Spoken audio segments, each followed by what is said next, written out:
हा प्रश्न system of particle या चॅप्टरवर नीट 2006 ला म्हणजेच AIPMT 2006 ला विचारलाय. The moment of inertia of a uniform circular disk of radius capital R and mass capital M about an axis touching the disk at its diameter and normal to the disk. Option A half mr square, B mr square, C 2/5 mr square and D 3/2 mr square. तर आता आपल्याला काय दिलंय तर ही अशी disk दिली आहे आपल्याला.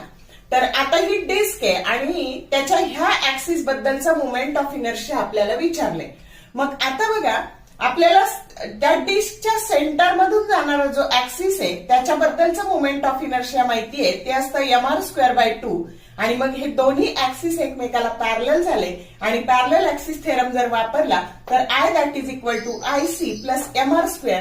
मग आता हे mr² म्हणजे मास आणि दोन ऍक्सिस मधल्या अंतराचा वर्ग आणि IC ची किंमत आपल्याला माहिती आहे. आणि मग हे जर ऍड केले तर उत्तर आलं 3/2 mr², की जो करेक्ट ऑप्शन डी आहे.